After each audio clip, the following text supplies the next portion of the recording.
ওনারা বুঝতে পারছেন না সিলেট লিবারেট হয়েছে কিনা। তো যেহেতু আমি পিআইতে ফ্লাই করতাম, আমি রিজিয়নটাকে চিনি, টেরিটরি সবই পরিচিত। তো ভোর 6টার সময় আমরা ডিপার্চার করলাম সিলেটে যাবার জন্য।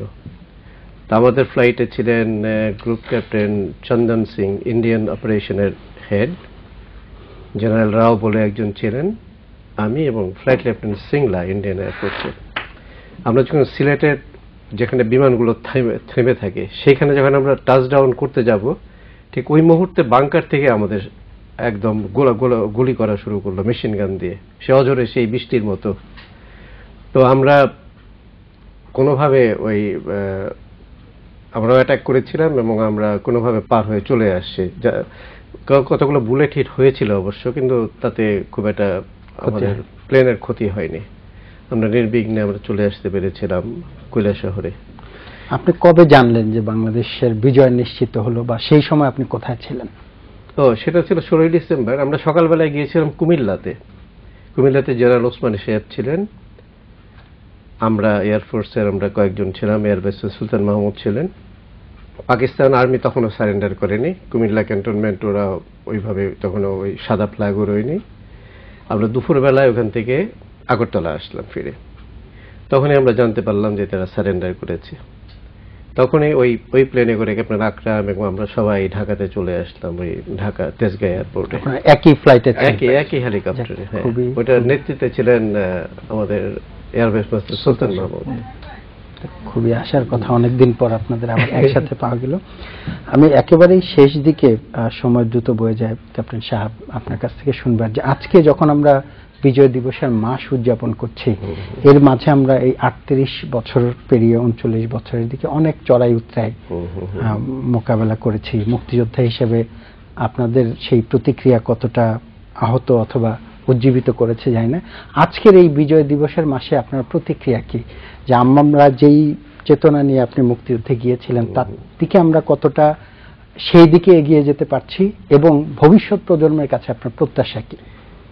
এতদিন সেই জিনিসটা ছিল না, সেটারই অভাব ছিল। আমরা যে 71-এ যেই ভিত্তিতে আমরা যুদ্ধে নেমেছিলাম, যে অসাম্প্রদায়িক বাংলাদেশ, সেটা এতদিন হয়নি। এখন এই সরকার আসার পরে আমরা সেই আশার আলো দেখতে পাচ্ছি যে একটা সুস্থতার দিকে যাচ্ছে, এবং আমরা বাঙালি পরিচয়ে আমরা সত্যি গর্বিত।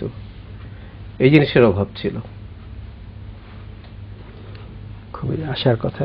ক্যাপ্টেন আকরাম, একই বিষয় আপনার কাছ থেকে জানবার, এই সময় আপনি এবারের বিজয় দিবসে বিশেষ কোনো ভিন্নতা লক্ষ্য করেন কিনা এক, এবং পাশাপাশি জানবার এই সরকার যুদ্ধাপরাধীদের বিচারের একটি প্রতিশ্রুতি দিয়েছে জাতির সামনে, এবং সেই কারণে একটি ব্যাপক সমর্থনও পেয়েছে। এই যুদ্ধাপরাধীদের বিচার ত্বরান্বিত করার কতটা জরুরি বলে আপনি মনে করেন? অবশ্যই এইটার সঙ্গে আমি সাহেব জড়িত ছিলাম, কিন্তু সেক্টর কমান্ডার্স ফোরামে আমাদের সেক্টর কমান্ডাররা তো সামনে ছিলাম, পিছনের সারিতে আমরা থাকতাম সব ব্যাপারেই আর কি। তো এইটা না হওয়া পর্যন্ত কিন্তু ফুলফিল হবে না মুক্তিযোদ্ধাদের যে কারণে আমরা যুদ্ধ করেছি। এ বললো যে বাঙালি হয়ে অসাম্প্রদায়িক, এটা হয়তো চলে আসছে আস্তে আস্তে, এই সরকার আসার পরে হয়ে যাবে। কিন্তু যতক্ষণ না এই ওয়ার ক্রিমিনালদের বিচার করা হচ্ছে, মুক্তিযোদ্ধা যারা মারা গেছে, আমরা জীবিত আছি, এদের আশা ফুলফিল হবে না। ওদেরকে না বিচার করা পর্যন্ত বিচারের শাস্তি পেতে হবে। ক্যাপ্টেন সাহেব, আপনি কি মনে করেন যে এই সরকারের সময় সেই প্রক্রিয়া সম্পন্ন করা সম্ভব হবে? আমি অবশ্যই আশাবাদী এ ব্যাপারে।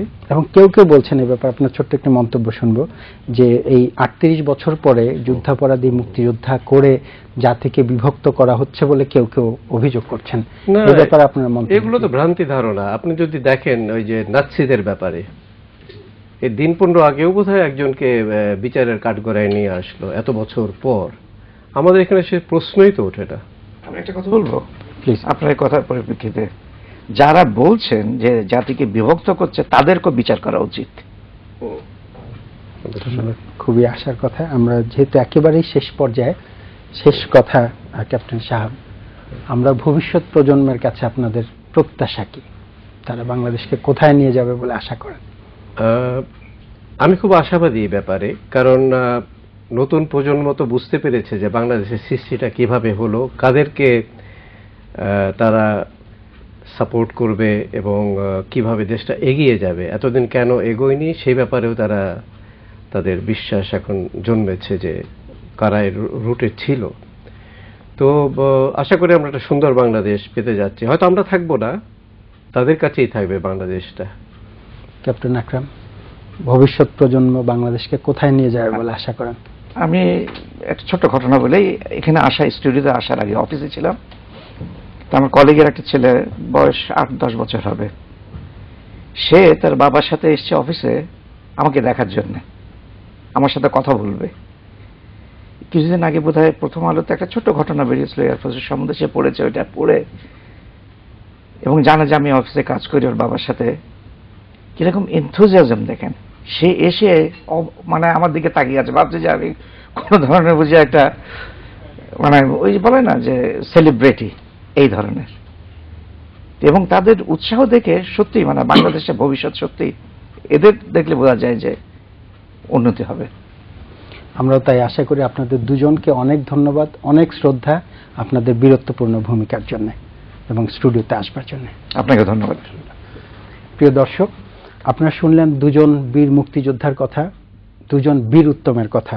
বীর উত্তম ক্যাপ্টেন আকরাম আহমেদ যেটি বললেন, নতুন প্রজন্মের একজনের দৃষ্টান্ত দিয়ে বললেন যে তাদের মধ্যে যে উৎসাহ, আমাদের যে বীর মুক্তিযোদ্ধাদের সম্পর্কে জানবার, তাদের শ্রদ্ধা জানাবার, বাংলাদেশের ইতিহাস জানবার, সেই উৎসাহের প্রতি তার যে শ্রদ্ধা, সেই শ্রদ্ধার সাথে আমরাও একাত্ম। এবং ক্যাপ্টেন সাহাব যেটি বললেন, তিনিও আশা করেন যে এতদিনের মধ্যে আমাদের মধ্যে যে হতাশা ছিল, সেই হতাশা থেকে আমরা সরে এসে যেই লক্ষ্য নিয়ে তারা যুদ্ধ করেছিলেন, সেই লক্ষ্যের দিকে আমরা এগিয়ে যাচ্ছি, এটা যেমন তারা আশা করেন, আমরা আশা করি বর্তমান সরকার যেই প্রতিশ্রুতি দিয়ে মুক্তিযুদ্ধের চেতনাকে প্রতিষ্ঠিত করবেন, স্বাধীনতার মূল্যবোধকে তারা ফিরিয়ে আনবেন, সেই মূল্যবোধের দিকে নিশ্চয়ই তারা সচেষ্ট থাকবেন এবং বাংলাদেশকে সত্যিকার অর্থে একটি সোনার বাংলা রূপান্তরে কাজ করবেন। মুক্তিযোদ্ধাদের যে প্রত্যাশা, সেই প্রত্যাশাকে পূরণ করবেন, এই আশা নিয়ে শেষ করছি আজকের অনুষ্ঠান। আপনারা ভালো থাকুন, সুস্থ থাকুন।